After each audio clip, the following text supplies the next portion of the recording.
con mi amigo Santi Bilinkis, con el que voy a tener el lujo de conversar hoy. Venimos conversando hace más de 15 años, una conversación que empezó hace 15 años y nunca paró y sigue. Y cada vez que converso con Santi aprendo un montón. Hoy vamos a conversar de inteligencia artificial, el gran tema del momento, y seguramente algunas cosas más. Ojalá que entre todos sigamos aprendiendo de Santi.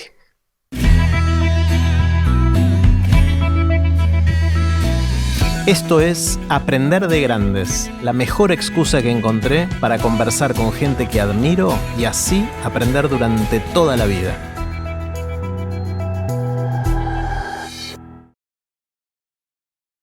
Si querés tener buenas conversaciones con tus amigos o gente que quieras conocer un poquito más, te recomiendo mucho el juego de Aprender de Grandes. Es un juego de naipes. En cada carta tiene preguntas para disparar buenas conversaciones. Si querés conseguir el tuyo, entrá ya a aprenderdegrandes.com/el-juego. Hola, Santi. ¿Qué haces, Jerry? ¿Cómo estás? Muy bien, muy bien. ¿Cuántas veces van ya en Aprender de Grandes? Creo que esta es la cuarta, si contamos la que hicimos junto con Christian Karman. Exactamente. Hicimos 2 en estudio. Creo que la primera era antes de los videos, era cuando era solo audio. Claro, la primera fue solo audio y fue, sí, de la primera tanda. Después una con audio que justo coincidió con para video. La salida, con video que coincidió para la salida de mi libro anterior. Claro. Y así que hace 4 años y monedas. Mira, y después grabamos una en un teatro con Christian Karman que estuvo buenísima, contrastando el pasado y el futuro y haciendo una pulseada ahí que estuvo muy buena. Sí, muy linda. Y esta es la cuarta. Y me interesa mucho, dado que estuviste tan metido en el tema de inteligencia artificial y es el tema candente del momento, que me cuentes un poquito qué aprendiste en todo este camino. ¿Tenés 2 horas? Tengo 10 horas, si querés. Ok, genial. Nada, broma. A ver, varias cosas aprendí. Tengo que ir un poco para atrás, ¿no? O sea, yo me fui a estudiar a Singularity University apenas nos conocimos. Y volví de ahí súper cebado con todos los cambios increíbles que la tecnología iba a traer a nuestra vida. Y de ahí salió Pasaje al Futuro, que fue mi primer libro, que era un libro muy optimista respecto de esto, ¿no? O sea, todos los cambios que se venían. Y los cambios no fueron viniendo. O sea, eso fue en el 2012, 2010 me fui a Singularity, 2014 publiqué el libro, 2015, 2016, 2017, 2018. Pucha, me vendieron un buzón. ¿Qué pasó? No solo eso, sino que empecé a observar todo este efecto que después capturó mi segundo libro, Guía, respecto de la adicción a las pantallas y digamos, la tecnología volviéndose más un problema que una solución. Y entonces entré como en cierta cosa de desencanto. Digamos, en eso la salida de ChatGPT y muchas de las cosas que pasaron últimamente me catapultaron de nuevo al estado inicial de una sensación de vértigo increíble. Hay una frase que dijo un gran economista, Rudyard Dornbusch, que dice: las cosas toman más tiempo del que creemos y después ocurren más rápido de lo que podemos imaginar. Y tengo un poco esa sensación, ¿no? O sea, tardó más de lo que yo me imaginaba y estaba yo desencantado y de repente están pasando tantas cosas que no se puede creer. Hoy justo leía un tweet de uno de los más grandes expertos en inteligencia artificial que decía que todas las películas que ves de inteligencia artificial están mal hechas porque en general la inteligencia artificial que aparece en la película no cambia durante la película y eso es ridículo. Cualquier inteligencia artificial bien hecha, si la película cubre un plazo de varios meses, va a cambiar en la mitad.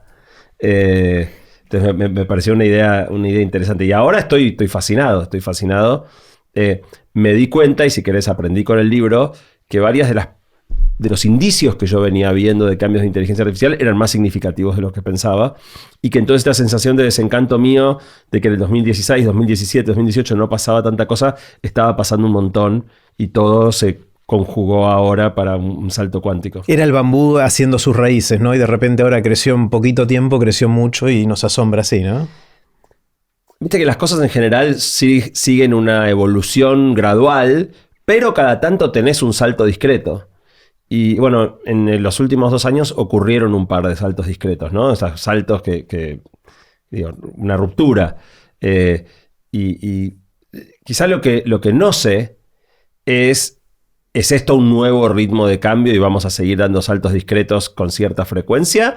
¿O ahora sentimos una sensación de vértigo porque justo hubo un salto discreto, pero entramos otra vez en un proceso de evolución más gradual? Ahora, lo cierto es que 2023 no tiene nada que ver con 2022. Y si 2024 va a ser tan distinto de 2023 como este del año anterior, estamos en un nuevo ritmo de cambio que hasta acá no vimos nunca. Está bueno, mencionaste, yo pensé que ibas a ir por otro lado. Cuando dijiste, al principio vine con que 2010, 2012, de que todo iba a cambiar muy rápido y te decepcionó que no pasaba nada. Hablaste del ritmo de cambio. Yo pensé que ibas a hablar sobre optimismo versus pesimismo. Yo siento que en tu primer libro eras tecno-optimista y en el segundo libro eras, no sé si realista o inclusive algunas cosas te alarmaban en Guía para sobrevivir al presente. Que no, o sea, el cambio yo no lo veía tanto en el ritmo del cambio, sino en la perspectiva casi de tu postura, no sé si moral o personal respecto a estas cosas, ¿no? ¿Pasó algo por ahí también o no? Creo que estoy en una síntesis. Ajá. O sea, hay un montón de cosas que me entusiasman mucho y muchas cosas que me preocupan muchísimo. Si me pones una pistola en la cabeza y me decís jugátela para el lado del pesimismo o del optimismo, soy pesimista.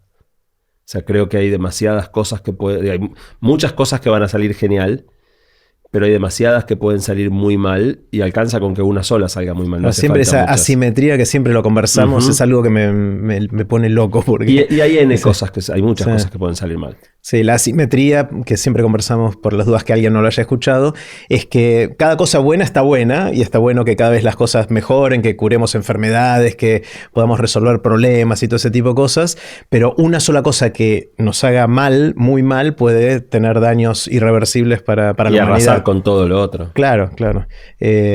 Esa falta de simetría me pone mal con esas cosas. ¿Qué aprendiste escribiendo el libro? ¿Qué es lo que sentís que... ¿Cuáles son los insights? A ver, uní de una manera mucho más sólida las piezas de un rompecabezas histórico o sea, Mariano tiene una mirada más desde la historia y eso enriqueció mi perspectiva laburando con él. Armé las piezas del rompecabezas de un modo que no las había armado. Y la otra cosa que creo que aprendí de Mariano es que yo, a pesar de que soy pesimista, tiendo a entregarme con mucha facilidad a la tecnología. Medio que aunque crea que no hay más remedio y que puede salir mal, pero quiero probar. Y Mariano tiene una postura más humanista, más de parar la mano, preservemos lo que es importante, que a mí al principio me costaba escuchar y en la cual fui entendiendo y madurando y que me hizo cambiar bastante mi visión. Te lo pongo con un ejemplo. Yo me subo al auto siempre para ir a cualquier lado y pongo Waze. No importa que esté yendo a un lugar al cual ya fui 46 veces. Básicamente porque Waze sabe cuestiones del estado del tránsito actual que pueden modificar, que por más que yo ya fui 20 veces, no fui nunca hoy en las condiciones actuales. Entonces Waze, con esa información extra que tiene, te permite elegir un mejor camino. Ya lo tengo totalmente automatizado. Lo que pesqué es que en esa automatización estoy comprando una premisa muy profunda, sin darme cuenta, que es que siempre lo más importante es llegar más rápido. Y en muchos, casi siempre sí, pero no necesariamente. Una vez que tenés la automatización de subirte al auto, enganchar el celular y hacer lo que Waze te dice, te empezás a perder cosas del mundo.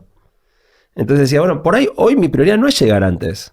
Hoy por ahí mi prioridad es ir por un camino más lindo. Digo, está si querés el ejemplo más obvio de meterte en una zona peligrosa. Digo, hay cosas que uno ya sabe, ¿no? O sea, no podés, si no conoces el lugar, no vas por donde Waze dice. Pero en realidad hay algo más lindo. De decir, hoy estoy para ir por la costanera de Vicente López escuchando Aprender de Grandes en el auto, tranquilo, y no tratando de ganarle 2 minutos al estimado del algoritmo.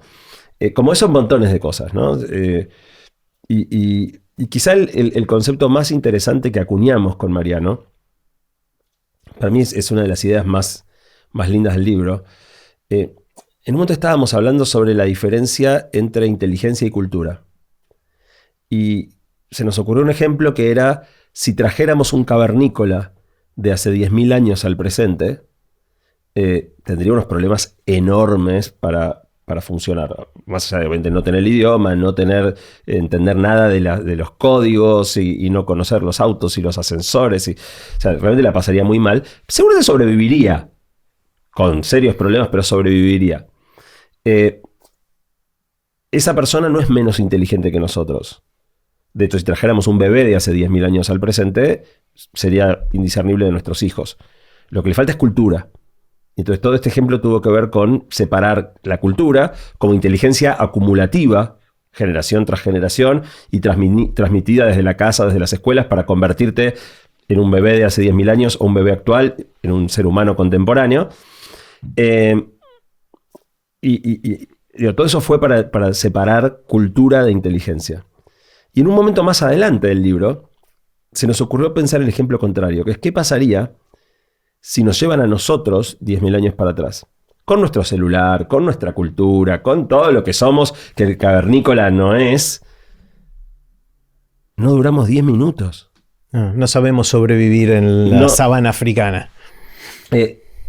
Si caímos en invierno, lo más probable es que muramos la primera noche, porque no sabemos prender fuego. Y no creo que nos alcance el tiempo para aprender como corno prende fuego con ramitas y palitos y piedritas. Si no nos morimos la primera noche, al día siguiente no hay góndola para ir a agarrar una bandejita de vacío. Tenés que buscar algún animal, matarlo con tus propias manos, despellejarlo, y no sabemos prender fuego para cocinarlo, comértelo crudo. No duramos 10 minutos. Y me resultó muy impactante esa idea. Tanta cultura, 10.000 años, celulares, cohetes a la luna, y estamos peor en un sentido que el cavernícola. Y la conclusión es que cada vez que tercerizamos algo en una tecnología que puede ser algo tan básico como los fósforos, perdemos habilidades. Ya no sabemos hacer las cosas sin la tecnología. Y estamos en un momento donde la inteligencia artificial empieza a meterse en terrenos y a permitirnos tercerizar cosas muy sensibles. O sea, una cosa era... voy un paso para atrás. La inteligencia es lo que nos define como especie. No somos los más rápidos, no volamos, no somos los más fuertes, no somos los más feroces, somos los más inteligentes. Y ser los más inteligentes nos dio un dominio absolutamente desproporcionado sobre todas las demás criaturas. O sea, inteligencia mata fuerza, inteligencia mata ferocidad, inteligencia mata velocidad. Entonces, cuando apareció una máquina que podía ir más rápido que nosotros, un auto, un avión, bueno, qué sé yo, ya había cosas que iban más rápido que nosotros. No, es algo que ya sabíamos que hacíamos mal. Y encima podíamos ir arriba de esa máquina e ir más rápido. Cuando apareció una grúa que podía levantar 10.000 veces más peso, genial. Ya había cosas más fuertes que nosotros. Usábamos caballos, burros, para tratar de aumentar la fuerza que teníamos. Buenísimo. Ahora, cuando aparece una máquina que pone en riesgo aquello que nos hace únicos, aquellos en los que nos destacamos, es mucho más delicado. Entonces, si vos pensás que ya hoy un poco y cada vez más vamos a poder tercerizar, ya no levantar grandes pesos o movilizarnos más rápido, sino pensar, razonar, articular ideas, crear, es medio inexorable pensar que vamos a ir perdiendo algo de esas capacidades. Y entonces la pregunta es, ¿hasta qué punto estamos dispuestos a perder algo de eso? ¿Qué de eso queremos preservar? Y bueno, todo esto fue un largo rodeo para decir el segundo aspecto donde la mirada quizá más humanista de Mariano hizo carne en mí, que es esto de decir, pucha, va a haber ciertas cosas que probablemente queramos preservar, aún haciéndolas peor. Y finalmente se me anudó con algo que nos pasó haciendo el libro, que es que cuando yo contaba durante el transcurso de la escritura que estábamos escribiendo sobre esto, la mitad de la gente hacía el chiste obvio, lo están escribiendo con ChatGPT. Y la respuesta es no. No. Tal vez hoy ChatGPT todavía no escribiría un mejor libro que el que Mariano y yo, con mucho laburo, ¿no? O sea, si nos la tomamos al tuntún, la hace mejor ChatGPT, pero con mucho laburo, Mariano y yo hoy podemos hacer un mejor libro que ChatGPT. Pero la razón por la que no lo hicimos con ChatGPT no es porque así fuera mejor. Aun cuando ChatGPT hubiese podido escribir un libro mejor que el nuestro, no sería nuestro. Yo quería escribir mi libro. Y entonces ahí se abre todo otro capítulo que tiene que ver con el sentido de autoría, con el sentido de agencia. Que es en qué cosas, o sea, creo que vamos a tener que elegir en muchos contextos hacer las cosas peor, pero nosotros.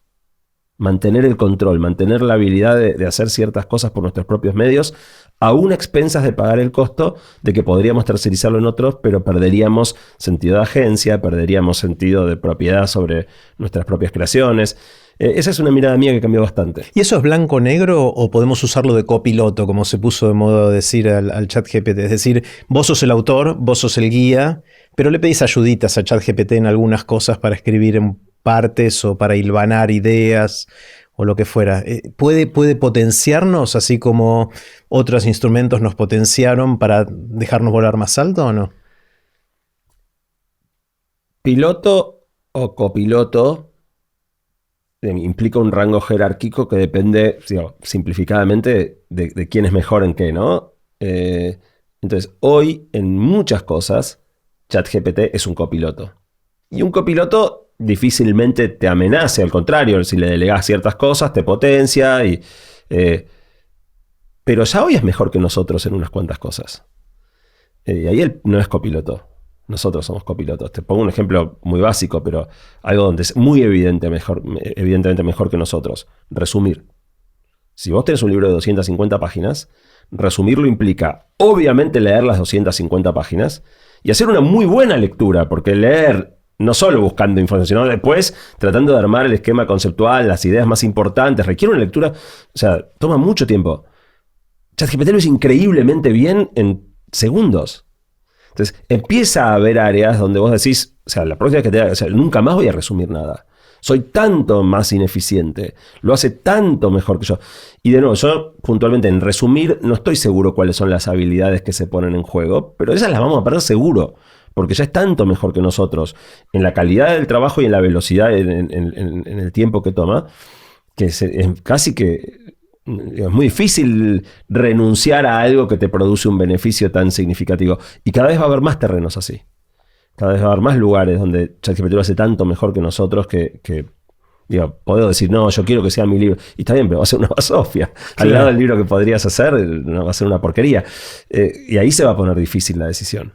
Cuando hace 10 o 12 años hablabas de el cambio exponencial y todo eso, se hablaba mucho de la singularidad, ¿no? De esta idea de que cuando las compus sean suficientemente rápidas y puedan clonarse a sí mismos, cada vez van a ser más rápidas y eso tiene una velocidad de escape que hace que potencialmente lleguen a alguna conciencia o alguna otra cosa que ya no podamos entender y todas las cosas que contabas en aquel momento.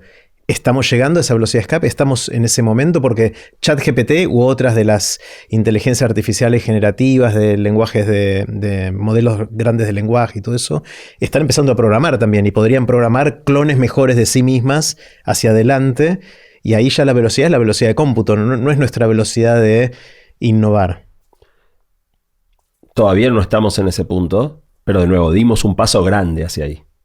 O sea, después de muchos años de una sensación de que se hablaba de eso y en realidad lo que observabas era puro estancamiento, dimos un paso grande. De nuevo, la pregunta es ¿cuántos pasos grandes más faltan? ¿Y cuándo van a ocurrir? Y nadie lo sabe. O sea, por eso todavía tenés gente que dice, no, faltan 200 años, y otros que dicen, es la semana que viene. Ese nivel de incertidumbre, así de... Claro, bueno, claramente no es la semana que viene y no es en 200 años. Probablemente faltan seguro entre 5 y 10 y pueden ser 50. Pero ya vamos acotando un poquito. Sí, o sea, yo creo que es más, la predicción más famosa de esto de la ley de Moore y todo eso es de un tipo muy famoso llamado Ray Kurzweil, que fue el inventor del concepto de singularidad. Y el tipo planteaba el 2029, él es un futurólogo, él hace predicciones a la Nostradamus. Y una de sus predicciones más notorias era que en el 2029 íbamos a tener una computadora más inteligente que un ser humano y que en el 2045 íbamos a tener el poder computacional de las máquinas iba a exceder con creces el de toda la humanidad combinada, y ahí era el momento de la singularidad. Y hasta 2022 yo decía, Kurzweil la pifió mal. O sea, 2029 no pasa nada. O sea, si del 2010 que estuve yo ahí al 2023 no pasó nada, faltan 6 años, la repifió. Hoy, si me preguntas a mí, yo creo que es antes. No pondría todas mis fichas del casino en esa apuesta.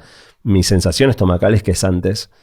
Pero sobre todo lo que menos entiendo de lo de Kurzweil, y tendría muchas ganas de preguntárselo. Yo cuando estudié en Singularity lo conocí, pero hoy no tengo el contacto cercano para poder hablarle. Es por qué esos 16 años entre el 29 y el 45 no tienen, pensado hoy, no tiene ningún sentido. Es demasiado tiempo, no debería... Después del 29 se dispara. Es el 30, 31. Claro.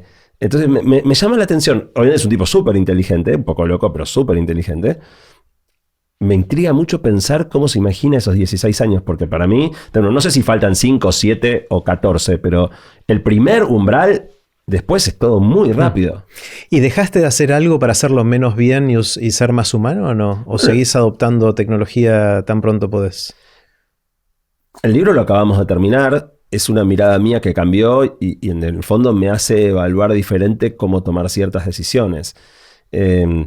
Todavía en la gran mayoría de los temas, ChatGPT es más copiloto que piloto, ¿no? Entonces hoy no me siento demasiado... Hoy nadie se siente demasiado... Pero cuando hablas de los riesgos de la inteligencia artificial y mirás que lo que hoy tenemos es un chat que contesta simpáticamente ciertas preguntas, parece haber una desproporción, ¿no? Yo creo que la mayoría de la gente no entiende cuál podría ser el peligro. Pero a la vez, y esto es quizá un poco más filosófico, así como la velocidad que nosotros podíamos alcanzar no era la más alta y nos superaba el guepardo, pero la del guepardo tampoco era la más alta y la supera el avión, y así como la fuerza nuestra era muy superable y la superaba el gorila, pero tampoco era la más grande y la supera una topadora o una grúa, a nosotros nos tocó ser la especie más inteligente, pero no hay ninguna razón para pensar que esa inteligencia que nosotros alcanzamos fuera la máxima alcanzable. De hecho, hay un gradiente entre seres humanos. Hay personas que son significativamente más inteligentes que el promedio. Y debe haber mucho más allá. Algo que me encontré es que esto es muy difícil de visualizar. Y para contarlo, esto fue una idea que cuando se me ocurrió dije, no, esto no lo voy a contar en ningún lado porque lo quiero charlar con Jerry en Aprender de Grandes. Ah, mira, wow. Lo voy a estrenar ahí porque es un ejemplo que sé que te va a gustar. Dale. Es muy propio de nuestras conversaciones. Me parece que la mejor manera de pensar qué quiere decir una inteligencia muy superior a la nuestra es recurrir a la metáfora del espacio. Un ejemplo del que hemos hablado muchas veces es el de Planolandia. O sea, imaginarse un mundo de 4 dimensiones espaciales es muy difícil. Diría prácticamente imposible. Pero imaginarse uno de menos dimensiones no es tan difícil. Y está el famoso ejemplo de Planolandia, seres que viven en un plano, que por lo tanto lo que tienen es un contorno que delimita su cuerpo. Puede haber típicamente triángulos, círculos, y por supuesto cuando se van desplazando sobre el plano, si chocan no se pueden atravesar. Pero no tienen ninguna noción de que existe una dimensión adicional. Y aparecemos nosotros, seres tridimensionales. Como ser tridimensional, yo puedo, por ejemplo, meterme adentro del círculo sin perforarle la piel. Yo podría operar al círculo sin hacerle incisiones. El círculo jamás entendería, pará, ¿cómo me sacaste el apéndice y no me tocaste en ningún lado? No, sí. Desde arriba. Claro. Igual desde arriba y no sabría qué quiere decir desde arriba. Bueno, primera analogía. Entonces, un ser cuatridimensional podría operarnos sin hacernos incisiones. Entonces, cuando vos empezás a pensar con tu cabeza tridimensional qué le pasaría a los seres de 2 dimensiones ante esta situación, por ejemplo, que te le podrías meter adentro del cuerpo sin atravesarle la piel, podés empezar a imaginarte, entonces, ok, ¿qué haría un ser de 4 dimensiones acá? Y algo parecido pasa con una inteligencia mucho más grande que la nuestra. No lo podemos imaginar. ¿Qué quiere decir alguien mucho más inteligente? Bueno, hagamos otra vez el ejercicio contrario. ¿Qué pasa con alguien bastante menos inteligente que nosotros? Inteligente, pero menos. Y ahí es donde empezás a pensar, ok, ¿qué puedo hacer yo con un animal que el animal no entiende ni cómo lo hice, pero no tiene manera de defenderse? Y por eso los humanos hacemos billeteras de piel de cocodrilo o botas y no al revés. El cocodrilo tendría que hacerse un picnic con nosotros, pero no, somos más inteligentes. Y básicamente la respuesta es: a cualquier animal que quieras engañar y que quieras atrapar, lo vas a atrapar. Vas a poner una trampa que para nosotros es totalmente trivial y que aún para un animal muy inteligente, ejemplo, el chimpancé, no la puedo entender. Hay un ejemplo, creo que es real, pero por las dudas le pongo un asterisco, que es que hay unas trampas para atrapar chimpancés donde les ponen una cajita con algo que ellos quieren adentro, típicamente una fruta, meten la mano, agarran y ya después no no pueden porque tienen el objeto en la mano y no se les ocurre soltar. Sí, yo lo vi con otra especie que son agujeros que hace esto. Vi videos, de hecho, así que creo que es verdad. Son unos monos chiquititos en un desierto, hacen agujeros en el suelo, que es un suelo duro, que pasa la mano abierta pero no pasa cerrada, y adentro pone unas piedritas. Entonces son muy curiosos, saben que los están espiando, los monos miran, se van después las personas, dejaron las piedritas adentro, el mono va, agarra y después no puede sacar, y vas y lo agarras al mono directamente. Claro, lo atrapás. Sí. Y uno diría, pero ¡abrí la mano! Claro, no pueden. No. Entonces, ¿cuáles son las cosas, las trampas donde alguien mucho más inteligente va a decir, tarado, hace tal cosa? Es facilísimo. Pero nosotros no podamos. El algoritmo, o sea, eso ya está pasando. En cierta medida ya está pasando. Si querés, es un primer indicio. La gente que dice, no puedo dejar el celular, no puedo dejar de mirar es lo Netflix. mismo, no soltar las piedritas. Sí. En algún sentido tenemos los primeros indicios de algo así pasando. El otro ejemplo, que algunos lo hemos charlado, es que si tuviéramos un chimpancé acá con nosotros, no tendría manera alguna de ser parte de esta discusión. Y mirá que es muy inteligente, o sea, menos que nosotros, pero muy inteligente. Está perdido.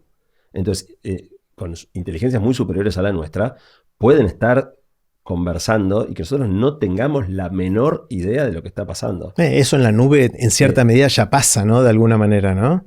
Que las distintas inteligencias y las bases de datos y las inferencias cruzadas de acá y de allá. Sí, pero todavía son creaciones nuevas. O sea, estamos relativamente en control. Y si querés, esto me lleva a otra idea interesante que apareció en el libro, que es que la ciencia ficción casi siempre retrató la interacción, el apocalipsis de las máquinas a la Terminator, Robocop, ¿no? Robots que vienen y nos cagan a tiros. Y nosotros, si bien alguna vez algunas personas pueden salir a dispararle tiros a animales, en general no. Es muy burdo. ¿Vos querés atrapar a un animal? Lo último que harías es agarrarlo a tiros. ¿Para qué? Si somos mucho más inteligentes. Entonces, si pensamos ahora el apocalipsis de las máquinas, siempre lo pensamos mal. Y ahí sí entran los algoritmos. Así como TikTok puede, por ensayo y error, en unos pocos días, sacarte la ficha y empezar a mostrarte videos que no podés parar de mirar, y te entendió qué te cautiva, qué te entretiene. Lo que nos enamora debe ser igualmente previsible. Distinto de uno a otro, pero cada uno tendrá su patrón. Y por ensayo y error, en 3 o 4 días te saco la ficha y te enamoro. Y no hay situación en la que los humanos seamos más vulnerables y hagamos más macanas que enamorados. Entonces, hoy yo creo que la película que mejor pensó la distopía de las máquinas es Her. Que la película no lo planteó desde un punto de vista tan distópico, pero yo tiendo a pensar que antes había como una discusión. ¿Podrá pasar que alguien se enamore de una máquina? ¿Podrá pasar que alguien se case con una máquina? Yo tiendo a pensar hoy que no solo es posible, quizás sea inevitable. Quizás sea esa la trampa en la que no podamos evitar caer. Y que el verdadero dominio de las máquinas sobre nosotros, siendo mucho más inteligentes, sea por sumisión. Son nuestras piedritas en el... Claro, metamos la mano solos y no queramos soltar para sacarla. Qué locura, qué locura. Mencionaste varias veces a Mariano, obviamente es Mariano Sigman, creo que no dijimos Sigman hasta ahora, así que le pongo apellido a Mariano, que vienen trabajando en esto y hicieron este libro, que lo tengo acá de hecho, lo voy a mostrar así se ve, se llama Artificial el libro, y el subtítulo es La nueva inteligencia y el contorno de lo humano. ¿Cuál es la interpretación del subtítulo? ¿De dónde viene? A ver, una de las grandes discusiones de hacer este libro, de las grandes dificultades de hacer este libro, es que se iba a desactualizar muy rápido. O sea, así como digo, cambia tanto todo que si nosotros nos enfocábamos en contarte qué cosas puede hacer ChatGPT, para el momento que estuviera impreso iba a ser viejo. La salida que encontramos para eso es mirar desde 3 escalones más arriba, ¿no? Este no es un libro que te va a enseñar los 8 tips. Si querés los 8 tips para usar bien ChatGPT, buscalos en YouTube. Hay un videito mío. Si lo querés en 90 segundos en TikTok, explico cómo usar ChatGPT. Este libro intenta tomar otra mirada, que es justamente esto de, ok, la posibilidad de crear inteligencia, ¿en qué medida nos interpela? ¿En qué medida transforma lo que significa ser humano? Y yo creo que es un libro muy rico por la combinación de miradas, ¿no? O sea, Mariano como físico y neurocientífico, yo como tecnólogo, mirábamos desde 2 lugares muy distintos. Y no es un libro donde un capítulo lo escribió uno, el otro lo escribió otro. Es un libro escrito por los dos, que partimos de miradas distintas y a veces de desacuerdos. Y creo que así como yo enumeraba cosas que aprendí de Mariano y que fui cambiando a lo largo del libro, y que si yo lo hubiera escrito solo no hubieran estado escritas así, quiero creer que a él le pasó algo parecido. Creo que esa riqueza de mirar la inteligencia, Mariano con la noción de la inteligencia humana y yo más desde el lado de las máquinas, produjo un cruce que es muy, muy rico. Y por eso la idea del contorno de lo humano, o sea, lo que estamos explorando es la frontera entre lo que es la humanidad, la humanidad no en el sentido de todas las personas, sino la condición humana, dónde empieza, dónde termina, qué pasa cuando te salís afuera de los bordes, qué se pone en juego cuando una máquina... hablamos de que una máquina sea más inteligente que nosotros. ¿Y si fuera más humana? ¿Qué significa eso? No sé. No sé. Pero si el grado de humanidad admite gradiente, en una de esas pueden ser más humanas que nosotros. O sea, definamos humano, ¿no? Pero no, es inteligencia, pero es emoción, pero es sensibilidad. Y tal vez tienen un poco más de todo eso. Y técnicamente serán más humanas. Entonces, ese es el tipo de cosa que el libro trata de explorar. ¿Qué nos pasa cuando de repente nos encontramos con una máquina que hace lo que nosotros hacíamos mejor? Hay un tema de, no sé si existe el concepto del ego no individual, sino como especie, ¿no? De nosotros sentirnos los reyes de la selva, ¿no? En ese sentido. Somos los reyes de la selva. Por eso. Bueno, mira cuánto lo sentimos que lo decís así. No, somos, te diría, es casi objetivo. O sea, sobre todo para mal.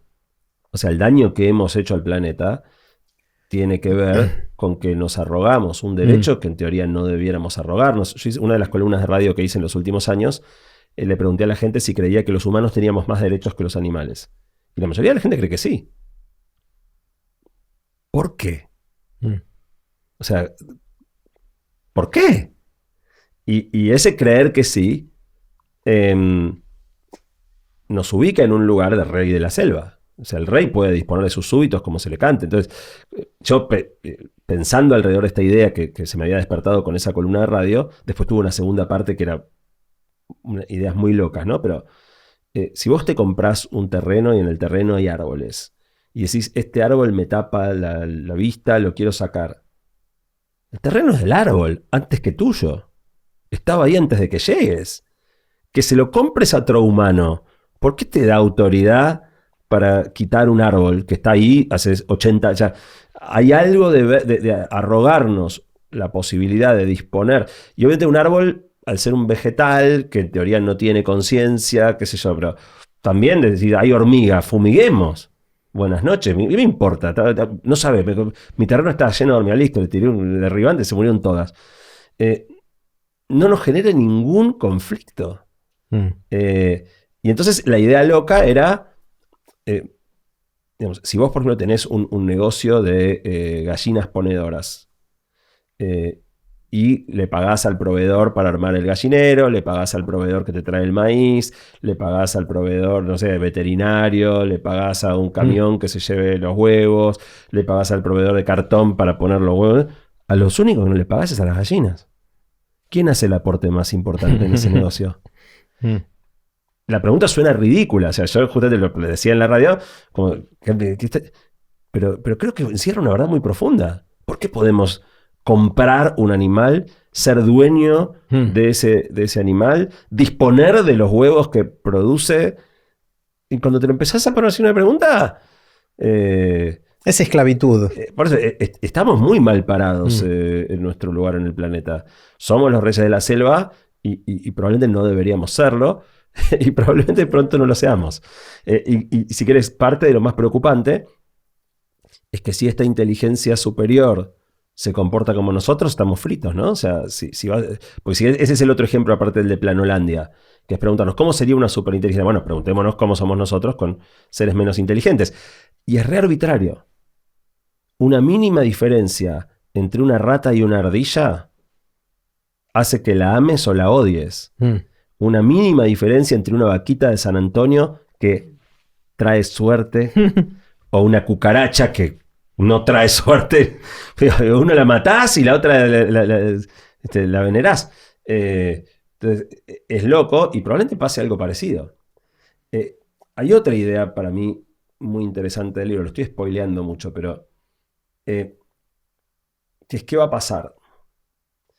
Y esto fue una de las partes más difíciles porque viene sobre el final del libro.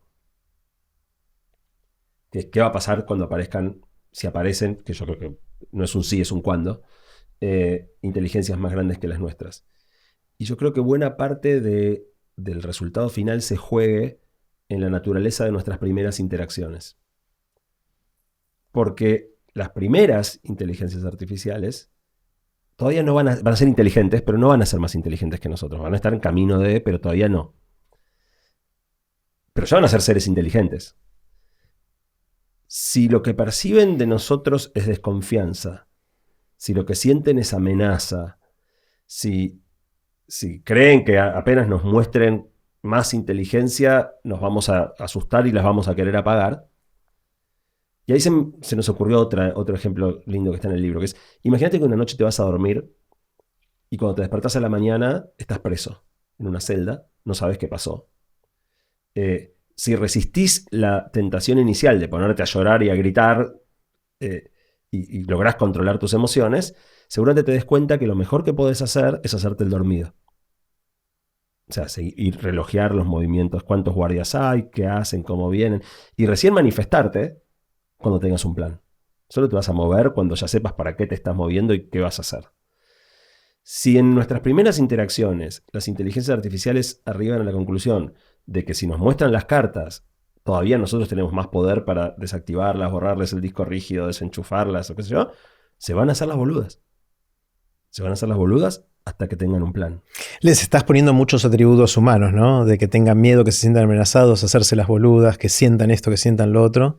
Hay que ver si se transfiere todas esas características humanas a estas otras cosas, ¿no? Sí. No sé si son características humanas, porque los animales tienen miedo, o sea, yo creo que son atributos de la inteligencia, no de la humanidad. O de lo que sucedió en la evolución natural, porque mucho de eso heredamos evolutivamente de nosotros. Puede ser, pero a la vez como estamos nosotros creando inteligencia. Y si querés, ese es otro ejemplo lindo que aparece sobre el final para tratar de tirar un poco de esperanza. Tuvieron que hacer fuerza, ¿no? Tuvieron que hacer mucha fuerza. Sí. Que es la relación que las excolonias tienen con su madre patria. A Argentina vuela Iberia y a Brasil vuela TAP. Y TAP no viene a Argentina, Iberia no va a Brasil. ¿No va a Iberia a Brasil? No. Mirá, no sabía. No. Hay un tema de idioma, pero sobre todo hay un tema de vínculo. O sea, y tenés colonias que superaron con creces a su madre patria, como Estados Unidos y el Reino Unido. O Brasil y Portugal. O Brasil y Portugal. Y otras que no tanto, como nosotros y España. Pero en todos los casos queda un vínculo llamémoslo metafóricamente, de padre e hijo. No cualquiera mata a sus padres, ¿no? No necesariamente te llevas bien con tus padres, te podés pelear, pero son tus padres y nosotros somos sus hijos. Y me queda la pregunta, siendo nosotros indiscutiblemente sus creadores, si no quedará algo de agradecimiento, de decir, todo bien, son re hinchapelotas. Como uno puede hablar de sus padres, mis viejos son unos hinchapelotas, qué sé yo, no los aguanto, pero bueno, son tus viejos, no los matarías. Bueno, nosotros seremos sus padres. Quizás lo que no me queda claro es que mientras en la evolución natural está claro que hay individuos de distintas especies, no sé cuál es el individuo de la inteligencia artificial, ¿no? Porque uno tradicionalmente tenía la computadora que podía jugar al ajedrez, era un programa en su computadora. Pero ahora que está todo en la nube, que está todo integrado y todas conversan entre sí, ¿es una sola cosa o son distintas? O sea, ¿hay el equivalente de la madre patria o del hijo de nuestro, si lo pensamos como hijo porque lo parimos nosotros? ¿O es una sola cosa? Me cuesta pensar, así como es difícil ver el contorno humano, no sé dónde es el contorno de la inteligencia artificial. Está muy buena la pregunta. Y tampoco sé la respuesta. O sea, que vos de una máquina podés tener múltiples instancias, es real, ¿no? O sea, tu Windows y mi Windows, los dos son Windows, pero son distintos Windows. Y yo le corrí una actualización y vos no, y vos le que sea. Tiendo a pensar que no todo va a ser lo mismo, aunque todo sea Windows y aunque todos migren de Windows 10 a Windows 11. Pero pues suponés que hay usuarios individuales que usan cosas versus la nube, ¿no? No lo pienso tanto como usuarios, sino como instancias. O sea, pensá que un paso medio inevitable para que las inteligencias artificiales realmente avancen es darles un cuerpo. Ninguna inteligencia puede ser realmente inteligente en una caja. ¿Por qué? Porque la percepción, gran parte de lo que a nosotros nos hace inteligentes es nuestra capacidad de percibir el mundo a través de nuestros sentidos y de actuar sobre el mundo a través de nuestros brazos, nuestras piernas. Entonces, una inteligencia en una caja está muy limitada respecto de... Más o menos, ¿no? Porque la inteligencia hoy en la nube tiene acceso a todas las cámaras que hay en todas las ciudades de todo el mundo y tiene millones de ojos. Sí, pero millones de oídos. Pero le falta todavía la capacidad de actuar sobre el mundo. No tanto, son las mismas que mueven los puentes, los diques, esto, lo otro, las puertas de acá, de allá, que manejan los sistemas de transporte. Con un cuerpo que hace lo que vos querés y va donde vos quieras. Yo creo que es medio inevitable y si mirás los robots de Boston Dynamics y qué sé yo, está a la vuelta de la esquina, ¿no? Pero yo creo que el robot es el mundo. O sea, está el perrito de Boston Dynamics que hace las piruetas, que están buenísimas y cada año sacan la versión mejorada. Pero a mí me parece que si pensamos en esta inteligencia artificial como una cosa integrada, porque al estar todas conectadas por internet y al ser rápida esa conexión, es como si nosotros tuviéramos muchísimo ancho de banda entre nosotros dos, casi como que pasamos a ser un solo ser. Lo que nos hace individuos es que vos podés pensar más rápido de lo que podés comunicar. Yo creo que hay algo, más allá de que no hubiera sido posible en biología un ancho de banda enorme de una mente a la otra, no sé si es deseable. Pero no, eso es irrelevante si nos gusta o no nos gusta. No, está bien, pero por ahí no es deseable para las propias máquinas instanciarse. O sea, así como nosotros querríamos tener otra instancia de la humanidad en Marte, por ejemplo, como plan B, porque si viene una pandemia nos limpia todo. O sea, no sé si les conviene casi siempre las malas películas de ciencia ficción, donde los robots nos hicieron bolsa y qué sé yo, terminan donde vas en un lugar, le pegás ahí, la desenchufás y se muere toda. No, pero puede ser una sola, pero delocalizada, ¿no? Sí. Robusta y con todas esas... Estamos en un terreno completamente especulativo. Sí. No tengo la menor idea de cómo va a ser. Tiendo a pensar que así como digamos, una vez hicimos una columna juntos que era ¿por qué tenemos sexo? Hace muchos años. Y básicamente tener sexo y cruzar la genética es un mecanismo muchísimo mejor. Hay muchos organismos que se reproducen de manera asexual y son mucho más vulnerables porque no tienen variabilidad genética. Entonces yo creo que tener múltiples instancias que presenten robustez a escenarios diferentes y qué sé yo, sería una buena estrategia para las máquinas. Pero hay que ver si la descubren o cómo la llevan adelante. Sí. ¿Te da miedo por tus hijos o tus futuros nietos esto? Porque nosotros ya más o menos la vamos a pilotear, creo. ¿Qué pasa con las próximas generaciones de humanos que van a convivir con esos seres, digamos, más inteligentes que nosotros? ¿Te da miedo o no? Lo que me da miedo es que todo esto está pasando rápido. O sea, en una columna que hice a principio de este año, le pregunté a la gente cuánto había usado hasta acá herramientas de inteligencia. Lo hice con ChatGPT, pero las herramientas más avanzadas de inteligencia artificial. Les pregunté cuánto creían entender. Les pregunté cuánto creían que esto iba a afectar sus vidas hacia adelante y cuán preparados se sentían para ese mundo. Y hoy estamos en una situación absurda, donde casi todo el mundo escuchó hablar, muy pocos usaron, 15-20%, o sea, hice un montón de mediciones cada vez que doy charlas, 15-20% de la gente usó bastante o mucho, 80% poco o nada. Creen que van a tener un gran impacto, no es que no la ven venir. 9 de cada 10 sienten no estar preparados y sin embargo no hacen nada. No hacen nada.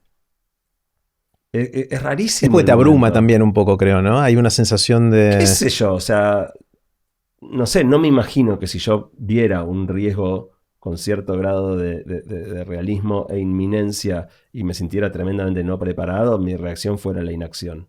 Aun cuando me intimide, qué sé yo, buscaría cómo. Entonces, lo que más me preocupa es que todo esto está pasando y estamos, por ejemplo, en el medio de una campaña electoral justo ahora que estamos grabando en Argentina. Ningún candidato tiene esto ni remotamente en el Ni se radar. habla de esto. Ni remota. O sea, la discusión de política laboral, por ejemplo, es si vamos hacia un seguro de desempleo y entonces si fulano se haría con Barrio Nuevo. Y las discusiones pueden ser muy, muy otras.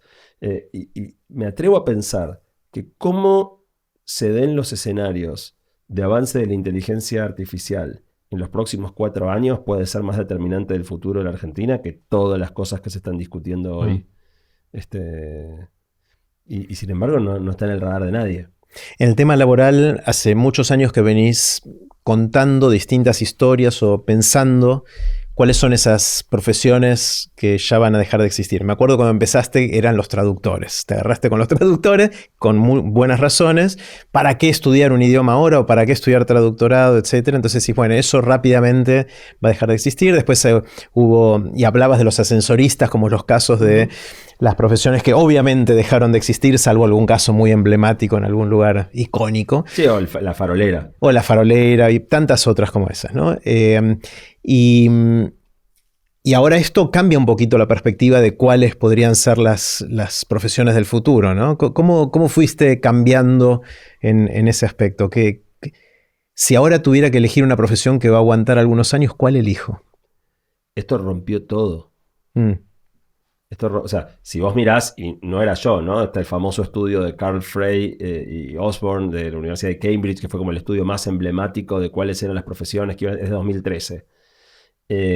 Y después, no sé, Bill Gates diciendo los robots van a hacer todo mejor que nosotros, Elon Musk diciendo se viene la automatización, todas las grandes revistas científicas y de divulgación hablando del auge de las máquinas, pensando siempre en el reemplazo de las tareas rutinarias, monótonas, o sea, y cuando vos veías el ranking de Frey y Osborne, era, no sé, los operadores de call center, los auxiliares de contaduría, esperábamos al monstruo por la puerta y entró por la ventana. O sea, ahora que tenemos por primera vez inteligencias artificiales que empiezan a ser buenas en serio, o sea, el otro día yo hablaba con un grupo de presidentes de empresas y decía, hasta seguramente si ustedes alguna vez pensaron en el impacto de la inteligencia laboral sobre sus organizaciones. Inteligencia artificial. De la inteligencia artificial, ¿qué dije? Laboral. La inteligencia artificial sobre sus organizaciones. Lo pensaban en términos de reemplazo de la fuerza de trabajo y de los roles operativos. Los que más en peligro están son ustedes y sus reportes directos, los gerentes. Y es interesante ese cambio de perspectiva. A la vez no tengo la menor idea cómo nos paramos frente a eso. O sea, si vos me preguntabas hace 2 años cuál era la profesión más promisoria, yo y tantos otros contestábamos programación, computación científica. Y hoy creo que los programadores están peor que los traductores. Porque pensá que un lenguaje de programación es un lenguaje formal. O sea, es más fácil todavía que un lenguaje humano que admite polisemia, ambigüedad. Entonces, las máquinas hoy todavía no programan mejor que los mejores programadores, pero falta muy poquito, muy poquito. Y entonces me da miedo decir, o sea, a todos los que les dije que estudiar hace 2 años, hoy tengo que decir perdón, me equivoqué. Y voy a recurrir a la mejor respuesta que encontré hasta ahora, que también puede estar incorrecta, pero es más amplia, menos específica y probablemente no sea incorrecta. Yo pensé, si yo tuviera ahora que decidir qué estudiar, ¿cómo lo haría? Y lo que yo haría es, yo querría estar metido en aquellas cuestiones que sean las que definan mi época. Entonces, aunque sea que la máquina programa mejor que yo voy a querer saber programación, o sea, voy a querer estar ahí donde se esté gestando lo que marque mi época. ¿Es la contabilidad? Probablemente no. ¿Es la arquitectura? Creo que no. O sea, entonces, sigo creyendo que las carreras que tengan que ver con el avance tecnológico, aun cuando las máquinas puedan hacerlas mejores que los seres humanos, aunque sea te van a permitir ser un espectador privilegiado del mejor show que exista. Pero la gente en general cuando busca qué estudiar, busca una combinación de placer, disfrute, afinidad con el tema, con de esto puedo trabajar en algún momento y voy a poder vivir de esto. O sea, ser un espectador privilegiado no necesariamente te genera un ingreso por económico. Ese lado no te puedo contestar. O sea, no tengo la menor idea. O sea, hay un dato positivo que cambió un montón desde que nosotros estudiamos, que es que hoy qué título tenés se volvió mucho menos relevante. Podemos discutir si es relevante o no tener un título, también eso cambió, pero sobre todo, aunque supongamos que todavía es importante tener uno, cuál tengas, o sea, lo que estudiaste es mucho menos determinante de en qué podés trabajar. Y entonces la decisión de qué estudiar es mucho menos importante mientras estudies algo y tengas una cabeza formada que después te permita trabajar bien en los entornos que te toquen. Entonces la elección de carrera me parece que perdió mucha trascendencia. Yo por eso la pienso más por el lado ok, quiero estar metido en la cocina, donde se esté cocinando el guiso que vamos a comer todos. Claro, en general, recordando conversaciones pasadas en los últimos 15 años de este tema, la lógica mental que usábamos para tener este debate era cuáles son aquellas cosas que vemos que es menos probable que sean reemplazadas por la nueva tecnología de turno, ¿no?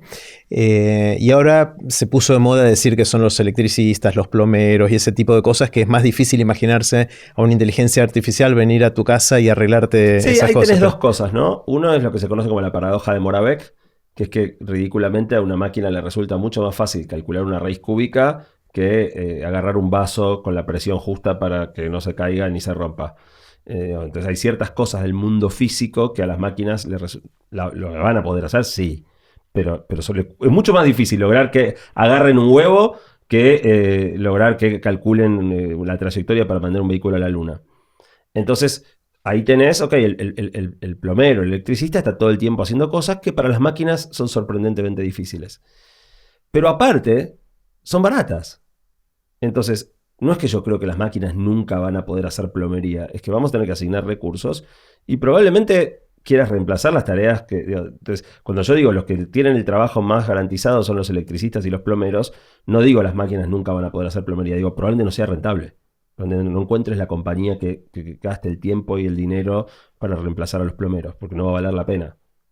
Va a haber muchos plomeros disponibles, porque va a haber mucha gente que haga eso y va a ser barato. Va a ser barato. Son los trabajos de menor calificación, son ya más baratos hoy. Entonces, si vos tenés que pensar, ok, ¿qué hago? Hago una inteligencia artificial para tratar de reemplazar programadores que me cobran $200,000 al año, quieren trabajar remoto todo el tiempo, si no le pones una fuente de frutas en la oficina, te renuncias y ganan una fortuna, o para reemplazar al pibe que viene a cambiar las lamparitas. No, vamos a reemplazar a los programadores. Claro. ¿Y cómo impacta esto? Esto es la elección de qué estudia uno, ¿no? Pero ¿cómo impacta en la educación en general? Otro gran tema gigante al que la inteligencia artificial está dándole un cimbronazo grande, ¿no? ¿Cómo impacta esto la manera en que nos educamos o aprendemos? Nunca me sentí tan perdido como ahora. Mismo respecto de lo laboral también. O sea, si vos mirás, mis libros anteriores siempre se metieron con estos temas. Y si bien lo que yo escribía era de carácter completamente especulativo, yo sentía como cierta convicción, en cierto grado de confianza en los escenarios que me imaginaba hacia adelante. Nunca me sentí tan perdido como ahora. Para la educación, esto es un desafío gigante. Hay una sola cosa que me pone contento, que es que desde que salió Pasaje al Futuro, que tenía el primer capítulo que yo escribí sobre educación y que apuntaba a alborotar, y que yo, cambió muy poco. Y esto va a cambiar todo. O sea, de nuevo, no sé si está bueno romper todo. Me vienen paralelismos a la política, ¿no? Que dicen, está todo mal, rompamos todo. No, pará. O sea, se puede estar mucho peor. No rompamos las cosas como proceso para... entiendo que están mal, pero romper no necesariamente es una buena idea. Bueno, acá, si querés, lo que me queda es decir, esto se rompe. O sea, el capítulo de educación de Pasaje al Futuro terminaba diciendo, cuando algo es demasiado rígido y está sometido a una gran presión, no se dobla, se rompe.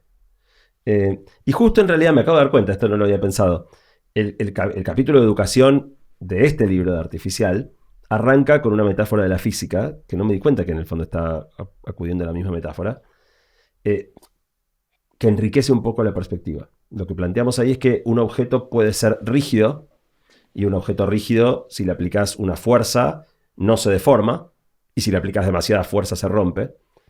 Un objeto puede ser elástico, si le aplicas una fuerza, se deforma, pero tan pronto como dejas de aplicarle la fuerza, vuelve al estado anterior.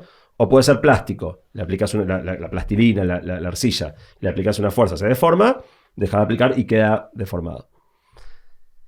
Y en esto es lindo el paralelismo con la pandemia. La pandemia fue como una fuerza externa que se aplicó a nuestra sociedad. En muchas cosas fuimos rígidos, en muchas fuimos elásticos y en pocas fuimos plásticos. La mayoría o no cambiamos o cambiamos momentáneamente y después volvimos rápidamente apenas pudimos dejar la pandemia atrás. Y la inteligencia artificial, a diferencia de la pandemia, que era un fenómeno pasajero, no solo llegó para quedarse, llegó para acentuarse. Va a ser cada vez más así. Entonces no tenemos la opción de ser rígidos. O sea, todo lo que sea rígido se va a romper. Tarde o temprano, todo lo rígido se va a romper.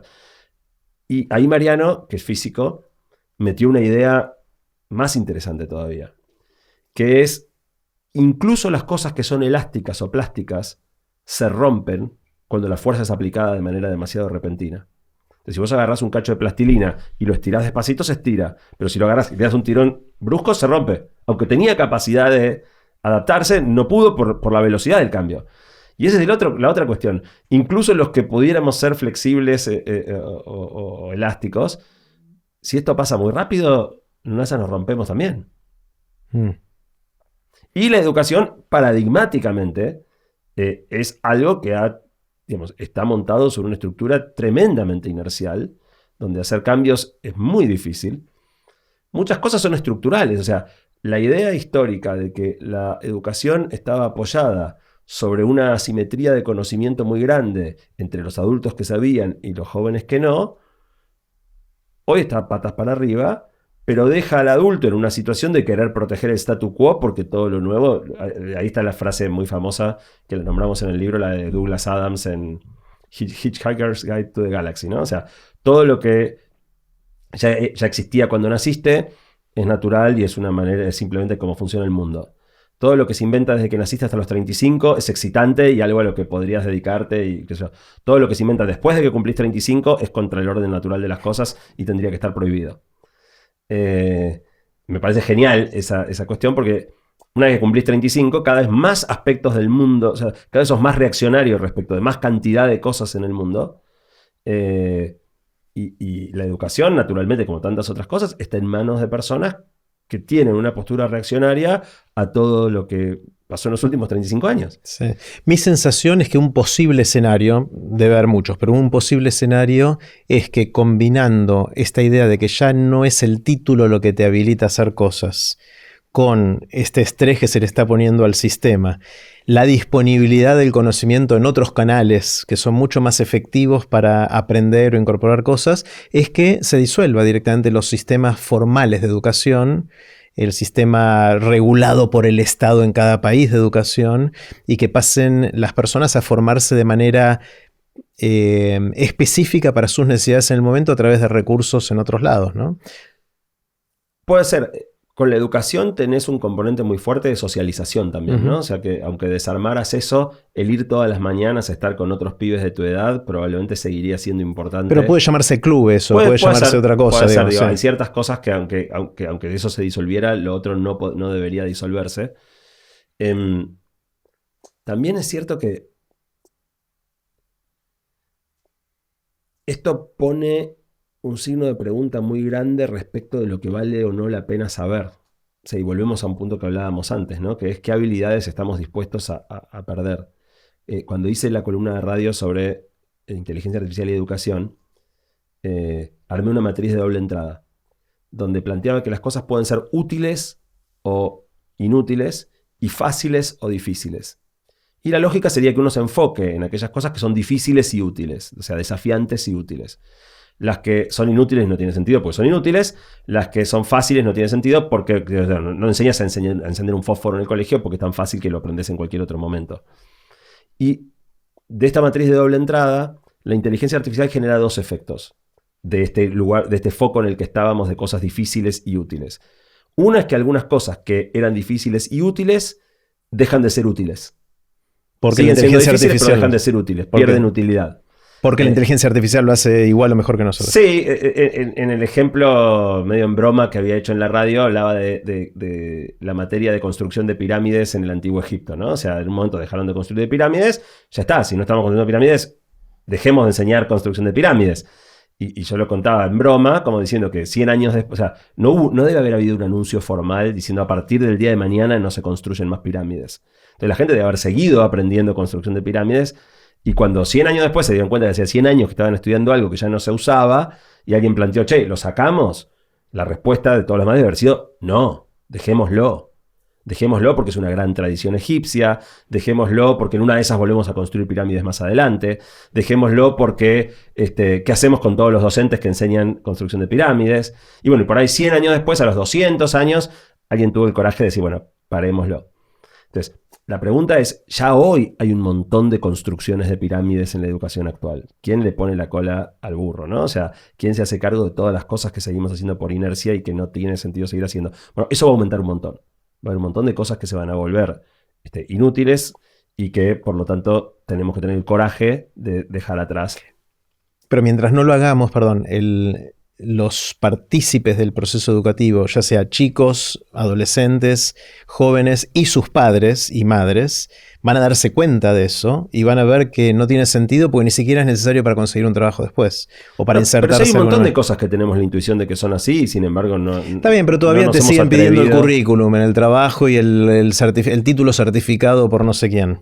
Sí, fíjate, para la columna esa de radio hice una encuesta que me sorprendió mucho. Puse 22 materias teóricas materias de secundario, 11 que son materias clásicas y 11 que no están hoy en la currícula. Y le pedí a docentes, padres, madres y chicos y chicas que dijeran cuán importante creían que eso estuviera en la escuela. Casi todo dio importancia alta, o sea, no es que nada dio esto, no me acuerdo, alguna cosa había, pero casi nada era, esto no sirve para nada. Pero 9 de las 11 más importantes eran cosas que no están. Claro. Y entonces, eso lo que te dice es, o sea, vamos a tener que sacrificar cosas que son importantes. No había 9 para sacar, que digas esto no es importante. Bueno, pero hay otras que son más importantes. Quizá el ejemplo para mí más evidente es, hoy en esta era de los algoritmos, no puede ser parte de la educación que recibís en la escuela cómo funcionan los algoritmos de TikTok, qué te están haciendo con la cabeza y por qué estás subiendo los ataques de pánico. Lo que está pasando en tema de trastorno de ansiedad y ataque de pánico, sobre todo con las personas de alta exposición, pero en menor escala con todos los pibes y pibas, es de locos. Eso hay que atacarlo ya. Entonces vos me decís, no es importante estudiar, no sé, no quiero mandar a nadie. No, sí, está bien, pero no, esto es más importante. Y vamos a tener que tomar decisiones difíciles y elegir. El segundo efecto de la matriz de doble entrada son las cosas que eran difíciles y se vuelven fáciles. Y ahí me vino a la cabeza, cuando nosotros éramos chicos y íbamos a la escuela, estaba prohibido el uso de la calculadora. Y hoy es un útil más en la cartuchera, a nadie se le ocurriría prohibir el uso. ¿Por qué prohibían la calculadora? Bueno, básicamente porque creían que si calcular se volvía demasiado fácil, no íbamos a aprender a hacer cuentas. Entonces, prohibíla, que tengan que aprender a calcular. Hoy los chicos aprenden a hacer cuentas a pesar de que las pueden resolver en la calculadora. Pero entonces, ¿qué hacemos con ese tipo de cosas? Y tomando el ejemplo de la multiplicación, para mí la multiplicación tiene 3 partes. Una parte es el concepto de multiplicación. Y esto es importantísimo. O sea, el concepto de suma abreviada, el que si tenés 8 filas de baldosas para acá y 10 para allá, o sea, poder saber que hay 80 baldosas. Digo, hay la noción espacial, al cuadrado, al cubo, digamos, las 3 dimensiones, todo eso tiene multiplicación adentro. Si no entendés el concepto profundo de multiplicación, hay muchas cosas más sofisticadas que no las podés pensar después. Es un building block para cosas más complejas. Esa es la primera. La primera. El segundo, que todo el mundo odia, son las tablas. ¿Hay que seguir aprendiendo las tablas ahora que hay calculadoras y celulares? Para mí la respuesta es sí. ¿Por qué?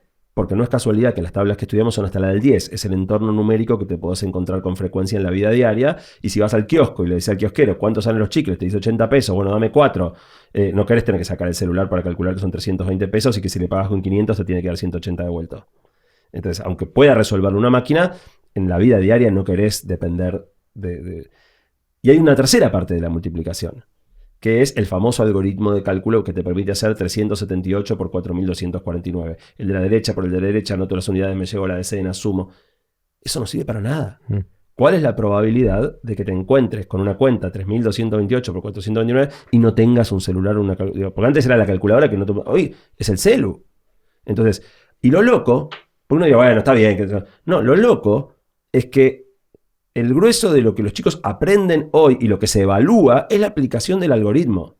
Las pruebas son, hacer cuentas, y los chicos aprenden aquello que se evalúa. Con lo cual, si vos mirás, la mayoría de los pibes hoy salen del secundario sin entender el concepto profundo de multiplicación, sin saber las tablas, y sabiendo aplicar un algoritmo que lo aplican con dificultad porque no saben las tablas. Estamos haciendo todo al revés. Claro, ahora el nuevo multiplicar es programar, ¿no? Y tiene el mismo paralelo, el concepto de la programación. Sí. O sea, es lo mismo, ¿no? Sí. Los lenguajes serían las tablas de alguna manera y el algoritmo es saber exactamente cómo llevar eso a líneas en algún lenguaje de programación específico. Sin embargo, estamos diciendo a la gente estudiar programación, o esto es importante. O sea, estamos la programación hoy es lo que las calculadoras eran hace 30 o 40 años, ¿no? Totalmente, por eso te digo que me siento bastante en la oscuridad respecto de qué recomendar, pero sí me doy cuenta que vamos a enfrentar este tipo de cosas. En lo que se vuelva fácil, como la programación, la pregunta va a ser ¿qué cosas sigue siendo esencial saber? A pesar de que lo puedas resolver con una máquina. ¿Y cuáles no? ¿Cuáles dejemos en la máquina porque no tiene sentido? Creo que nos vamos a enfrentar a un montón de decisiones de ese tipo y de cosas que eran re importantes, como construcción de pirámides en Antiguo Egipto, volviéndose totalmente irrelevantes. Y vamos a tener que tener el coraje de hacer esos cambios. Vayámonos a terreno más especulativo todavía. Pensando, por ejemplo, algo que me intriga mucho y que ya lo conversamos otras veces, de la organización de la humanidad en países, en empresas, en distintos tipos de estructuras, de instituciones, con las cuales por accidentes históricos fuimos agrupándonos en el mundo. Ahora viene la inteligencia artificial y empieza a cortar esto y a pegarle de todos lados, pero no solo eso, las criptomonedas, las discusiones sobre la jurisdicción en temas de conflictos, o sea, hay tantas cosas, irnos a Marte, irnos al espacio, todo eso empieza a generar estrés a la organización histórica y seguramente hay un efecto compuesto de la inteligencia artificial arriba de esto pegándole por todos lados, ¿no? ¿Tenés lo venís pensando? ¿Tenés alguna idea hacia dónde puede ir? En el libro tuvimos inexorablemente que meternos en varios momentos en geopolítica, que no es un tema que Mariano y yo habitualmente transitemos, ¿no? Por un lado, por el tema de que hoy volvimos a tener después, o sea, durante la Guerra Fría tuvimos varias décadas de un mundo bipolar con dos grandes potencias. Después de la caída de la Unión Soviética, Estados Unidos estaba tanto por encima de cualquier otra nación que si bien había otros aspirantes, claramente era un mundo unipolar. Y ahora volvimos a un mundo bipolar, donde no solo es bipolar de nuevo, sino que China está más cerca de Estados Unidos de lo que la Unión Soviética jamás estuvo. Nunca tuvo Estados Unidos un perseguidor que lo siga tan de cerca. Y en varios momentos del libro aparece la tecnología nuclear como una analogía inevitable de la inteligencia artificial, ¿no? Incluso porque están hermanadas al inicio. O sea, la inteligencia artificial nace con Turing tratando de descifrar el código Enigma en la Segunda Guerra, al mismo tiempo que en el proyecto Manhattan Oppenheimer está construyendo la bomba. Los dos proyectos eran maneras de usar tecnología para inclinar el balance del conflicto bélico. El esfuerzo de Turing es exitoso, logra descifrar el código Enigma. El proyecto de Oppenheimer es exitoso, logra detener las bombas atómicas. Y sin embargo, por los siguientes 70 años, uno se convierte en el eje geopolítico del mundo y el ordenador de quién es quién la tiene más larga, y el otro queda restringido a la curiosidad académica. Creo que ahora se viene el escenario contrario, donde el que controle la inteligencia artificial va a dictar las reglas más probablemente todavía que quien hoy maneja la bomba atómica. Y las dos grandes potencias mundiales lo saben. Entonces, la pregunta... Estados Unidos llegó primero a fabricar una bomba atómica. Tenía 3 en el momento que detonó 2. Pero tenía un proceso de fabricación que le iba a seguir dando más. Ellos no querían tener que hacer un montón. O sea, lo que querían, la razón por la que tiraron esas 2... Tampoco hay un gran valor en destruir Hiroshima y Nagasaki. Era decir, miren muchachos lo que tenemos. O sea, nosotros tenemos esto, ya está. De hecho, algo que me enteré investigando para el libro es que Estados Unidos panfleteó en las ciudades previo al tirar la bomba. Dijo, miren, vamos a tirar la bomba más poderosa jamás inventada y los vamos a hacer torta. Si ustedes quieren, evacúen. Y les dieron 9 ciudades. No le dijeron exactamente cuáles 2. Evacúen estas 9 ciudades. Pero sobre todo, díganle al emperador que se rinda y se deje de joder. Y lo que trató de usar a los japoneses para el mensaje de la bomba era ríndanse. Cuando Estados Unidos tira las bombas, ningún otro tenía. O sea, Alemania tenía su proyecto nuclear, pero que quedó desarticulado con la caída del Reich. Y la Unión Soviética tenía su proyecto nuclear, pero venía más atrás.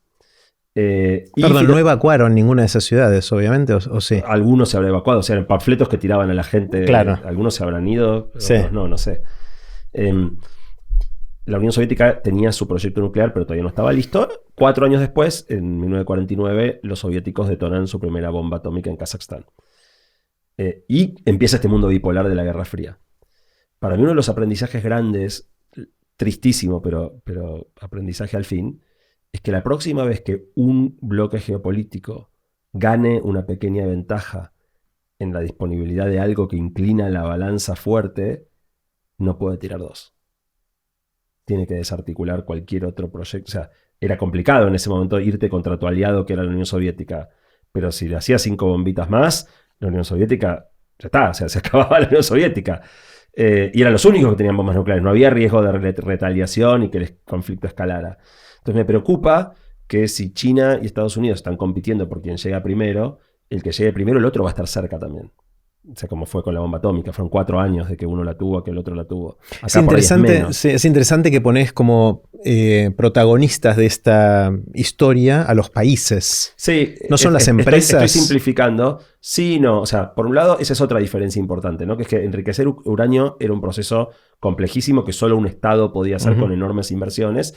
Esto no. Esto, digamos, de hecho, tenés plataformas que son código abierto. Entonces hoy cualquier pibe puede estar construyendo una bomba atómica informática en su casa. No es tan fácil, ¿no? O sea, claramente el nivel de data que hace falta, los volúmenes de entrenamiento de datos, hardware, hace que esto esté concentrado en relativamente pocas manos. Hoy, fíjate, en las películas más apocalípticas, tipo Terminator o Robocop, son corporaciones los malos, no estados. O sea, la idea de que en este terreno podían ser las corporaciones y no los estados está instalada hace tiempo y tiene su basamento. Yo creo que el día que OpenAI logre algo, o sea, las deben estar mirando tanto, ¿no? Y si en el momento que se encienda la primera chispita de inteligencia artificial general, cae el FBI, la CIA... y qué sé yo, dicen, pero es OpenAI, es Google, es Meta, que llegue primero, es Apple, el primero que llega 10 minutos después. Pero como decías antes, no te van a decir. O sea, van a mantenerlo hasta que Pues yo creo que el espionaje... Me cuesta subestimar al gobierno norteamericano. O sea, yo creo que están siguiendo las cosas de cerca y que en el momento que detecten... Por ahí no, por ahí OpenAI se hace la distraída y se lleva puesto al gobierno americano. Pero me cuesta creerlo. O por ahí sucede en China primero. Bueno, en China sería casi con seguridad el gobierno, porque el gobierno no deja, si bien hay actividad privada, el gobierno siempre está metido en todo, ¿no? Entonces, sea el gobierno chino, o sea OpenAI, Google, Facebook, y que el gobierno americano diga, vengan chicos, muy lindo lo que hicieron hasta acá, ahora esto es nuestro. Yo creo que esto va a terminar probablemente, por lo menos en su dimensión geopolítica, dirimido en términos de los dos grandes bloques geopolíticos del mundo actual. Y eso supone también que los humanos seguimos teniendo agencia, ¿no? Porque si esto empieza a tomar algún tipo de vida propia que se nos va de las manos, ni siquiera el FBI ni siquiera le va a poder decir nada a OpenAI o a quien sea. Es que, de nuevo, es muy probable que la inteligencia artificial general emerja no todavía con un nivel sobrehumano. Y ahí todavía van a ser o sea, yo creo que se puede dar este escenario de humanos usando inteligencia artificial para aniquilar a otros humanos mucho antes de que la inteligencia artificial se subleve. Le temo, aunque más no sea por un tema de secuencia temporal, sí, depende de cuán más rápido a la lucha de humanos contra humanos usando inteligencia artificial que a las máquinas. Sí. Va a depender cuán rápido es la exponencial con la cual se dispara esto, ¿no? Sí. Lo loco es que todos estos escenarios que eran pura ciencia ficción, hoy en el libro los discutimos como escenarios que hay que estar pensando. Sí, y que pronto van a quedar obsoletos.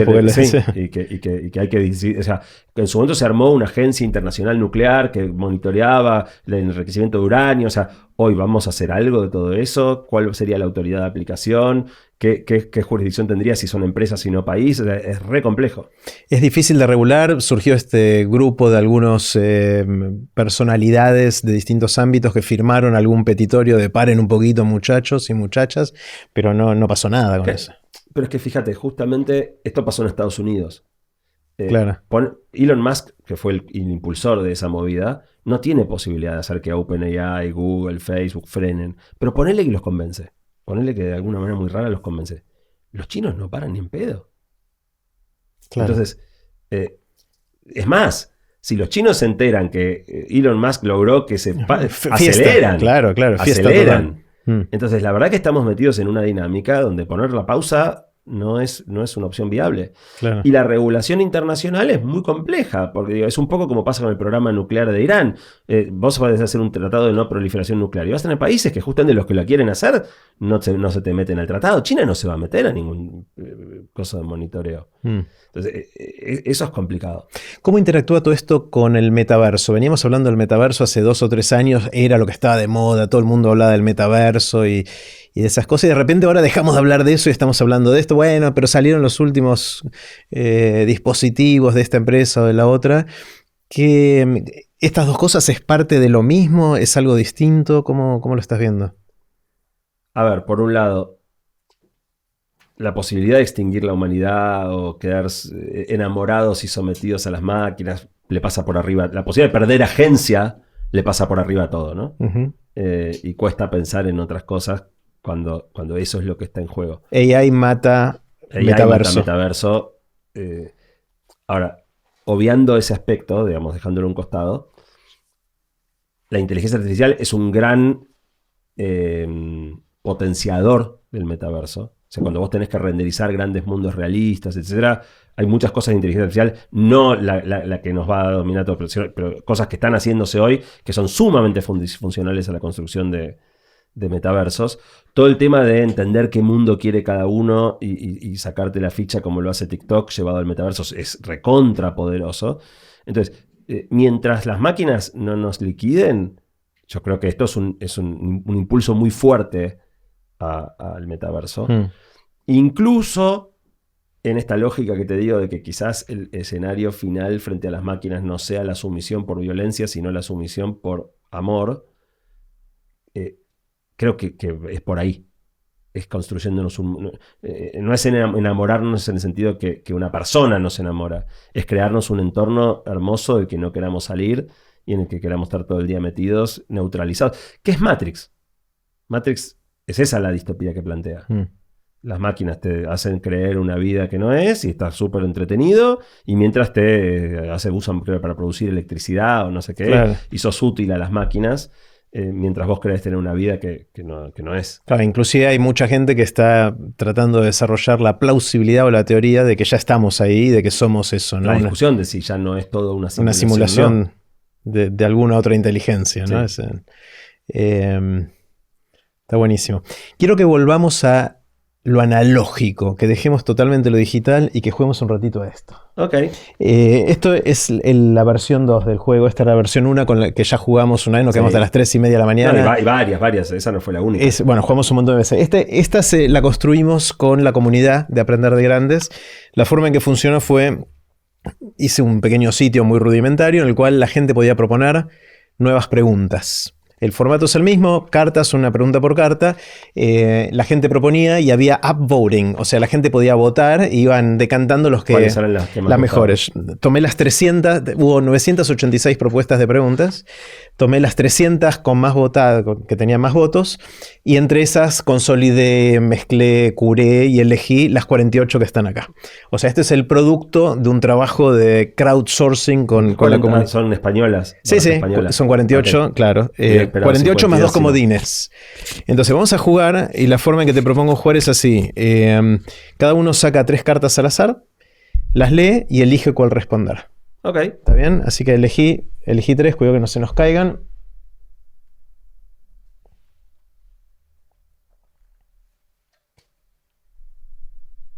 Ahí va.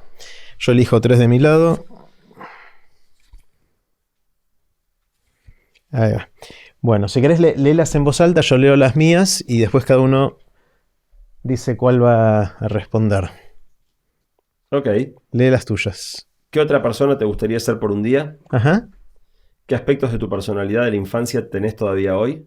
Bien. ¿Y qué te gustaría saber pero no querés dedicarle el tiempo y el esfuerzo para aprender? Ok. Te leo las mías, anda mientras aprovechando el tiempo para pensar cuál querés responder. ¿Qué harías si no tuvieras que trabajar para ganar dinero? ¿Qué docentes u otras personas te influyeron profundamente? ¿Con quiénes te sentís bien estando en silencio? Está difícil. ¿Cuál elegís? No, primero voy a hacer un comentario sobre una de las cartas tuyas. Ajá, dale. Que es que en todos los libros que escribí, en los agradecimientos se lo dediqué a ciertas personas. Y en este libro lo que me surgió fue agradecer a los maestros y profesores que me hicieron amar el conocimiento, que justo es lo que te preguntaba en Mirá, la carta. wow, O sea, pusiste eso en ese, y de hecho, para me la lo salté. presentación del libro, Ajá. invité a varios de los profesores Qué lindo. que más cariño y más siento que me aportaron y me hicieron amar el conocimiento y ser... O sea, el criterio de los agradecimientos del libro fue: quiero agradecer a las personas que me hicieron ser quien soy. Entonces obviamente empiezo con mis padres, pero bastante rápido voy a los maestros y bueno. profesores que me mostraron el camino. Soy muy nerd, con lo cual uno es profesor de matemática, otro es profesor de econometría, otro es profesor de estadística. Podría haber incluido algunos de humanísticas, quizá los que más me hubiera gustado incluir, lamentablemente ya no están, pero quedó muy cargado del lado cuantitativo. Mira, está bueno, mi grupo está de buenísimo. profesores. Igual invité a 2 de la primaria también, que ya están grandes de edad y me encantaría que... ¿Y estabas en contacto o los tuviste que ir a buscar? Los había logrado recontactar hace un par de años para dar una sorpresa a mi esposa, pues éramos compañeros de primaria. Cuando cumplió 50 le quise dar una sorpresa y los había recontactado para que grabaran un video. Ninguna de las que me tocó a mí me ponen aprietos. Te voy a contestar 2. ¿Qué aspectos de mi personalidad de infancia todavía tengo? Te diría casi todos. Soy el mismo nene tímido, nerd. O sea, me reconozco mucho en el que era como niño. Tal vez porque fui un niño un poco adulto, no fui un niño tan infante, pero me siento una clarísima continuidad del pibe que era. Y a la vez que muchos de los problemas que tenía no los solucioné, ¿no? O sea, pienso en la timidez y esas cosas, siguen siendo como eran. Pero en algunas cosas como te sobreadaptaste un poquito. Siempre fui sobreadaptado, pero ese era un rasgo de mi infancia también. Siempre fui recontra sobreadaptado. Sí, mejor alumno, o sea, todo autoexigente. La misma porquería de hoy. La misma cosa. Y la otra no me dificulta mucho, pero sí claramente tengo una respuesta que me encantaría. Es que me gustaría saber, pero no quiero dedicarle el tiempo y el esfuerzo, tocar instrumentos de música. Música. O sea, es un gran capítulo que quedó pendiente en mi vida. Me gustaría tocar instrumentos y cantar, pero no estoy dispuesto al tiempo. O sea, ya está. Será en la próxima vida. Querés haber aprendido, no aprender. Sí, quiero saber hacerlo y es más, saberlo hacer y que me salga bien y que disfrute de hacerlo. Claro. Pero no estoy ni loco dispuesto a cruzar el desierto del Sahara a pie que hace falta para llegar hasta ahí. Yo me quedé pensando en la primera pregunta que elegiste y quiero decir algo, me quedé pensando sobre mí en esa pregunta. Yo sí, o sea, veo muchas cosas de la infancia, pero veo algo que no tenía en la infancia que fue cobrando fuerza con los años y cada vez más. Cuando era muy chiquito estaba o sea, era también como vos muy nerd y quería saber cómo funcionan las cosas y veía Cosmos y todo ese tipo de cosas que hacíamos a esa edad. Leía mucha ciencia ficción. Me encantaba leer de todo, literatura también. Pero para mí la gente era, no diría un estorbo, pero no era lo mío. O sea, los vínculos no era lo que me apasionaba. También lo hacía y tenía amigos, pero tampoco le ponía tantas fichas a eso. Y con el tiempo, como que el balance se revirtió profundamente. O sea, me sigue gustando todo lo que me gustaba cuando era chico. Eso no es que cambió, pero esto otro fue tomando cada vez más y más fuerza al punto tal que siento que hoy es abrumadoramente más importante en mi vida, no sé, sentirme bien con la gente con la que estoy cerca. Cerca físicamente, cerca emocionalmente. Pero buena parte de la gente con la que te sentís bien, estás cerca, comparte... Muchos sí, pero muchos no, ¿eh? Con el tiempo me fui acercando a gente muy distinta, artistas, a gente que no es del palo, digamos, no es del palo de lo que yo era. Muchos sí, obviamente, pues gente... Yo pego onda mucho más fácil con gente que comparte mi nerditud. O sea, es un terreno que enseguida es muy propiciatorio. Claro. Sí, yo, sobre todo, por ejemplo, acá en Aprender de Grandes, me encanta conversar con escritores. Es gente que le dedicó su vida a algo totalmente distinto a la que yo le dediqué. ¿Es verdad? O artistas o gente que hace música. Por lo que vos haces en Aprender de Grandes, lo hemos charlado muchas veces en privado, así que lo puedo decir en público, porque te convertiste en un extraordinario entrevistador, pero aparte por la manera que tenés de escuchar y de conectar con historias tan distintas. Si vos me traes a mí, a Eliezer Yudkowsky, no sé, gran experto en inteligencia artificial, yo me muero de ganas de entrevistar. Si me traes un escritor, no sabría mucho qué decirle. Claro. A mí me fascinan los dos. Entonces creo que con el tiempo sigo teniendo un sesgo hacia esa gente porque es la gente con la que estudié, amigos de adolescencia, todo eso. Pero los amigos más nuevos, quizás vos sos la excepción. Así de los últimos 15 años hay muchos que son de otros palos. Tampoco es que tengo tantos amigos, pero digamos la gente más cercana que me rodea y con la que me gusta charlar y todo eso suelen ser gente muy distinta a mí. Y eso me gusta que haya pasado eso. Está buenísimo. Bueno, a ver, de las mías, ¿cuál elijo? ¿Qué docentes u otras personas es la que vos ya contestaste de tu lado? Podría contestar esa. ¿Qué harías si no tuvieras que trabajar para ganar dinero? ¿Y con quiénes te sentís bien estando en silencio? Vamos con los docentes. Es interesante, una persona que me influyó muchísimo, a quien no llegué a conocer en persona, es Richard Feynman en inglés, que es un físico, premio Nobel, que falleció a fines de los 80, y que yo admiré muchísimo y leí muchísimo, y ahora estoy releyendo cosas que leí a los 18 años de él, cosas de texto o cosas de su vida. Me encantaba aparte como personaje. Era un tipo que no solo era brillante como físico y impulsó un área de la física como pocos hicieron a lo largo de la historia, es como el gran físico de la segunda mitad del siglo XX, pero también era un tipo que era un apasionado de la música, del dibujo y de... O sea, ahora, por ejemplo, hablando con Alberto Rojo, que también... Estaba pensando en Alberto cuando es un Alberto Rojo fue lo primero que pensé. De la generación anterior, pero que lo llevó... Bueno, Alberto también es grosísimo, digamos, pero el tiempo dirá, ¿no? Uh-huh. Pero Feynman jugó este rol en mi formación de carácter, inclusive. Y de anécdotas. Aparte escribió libros, o le escribieron libros, algunos él, otros... También hace periodismo político. Ese es otro. Hay muchos con el apellido, pero creo que se escribe distinto un poquito. Sí, pero bueno. Sí. Y creo que es interesante, porque es un maestro sin haberlo conocido. Después tengo un montón de maestros a los que conocí. No sé, Adrián Paenza, un montón de gente que me ayudó a formarme y a ser quien soy hoy, que también me impactaron mucho. Así que esos son los que se me ocurren. Está buenísimo. Bueno, Santi, un lujazo. Gracias por seguir conversando. Vine la vez anterior, cuando escribí el libro anterior. Ahora cuando escribí este, no sé si voy a escribir otro. Así que tendrás que venir sin libro. Tenemos que armarlo sin libro. La primera vez fue sin libro, me parece.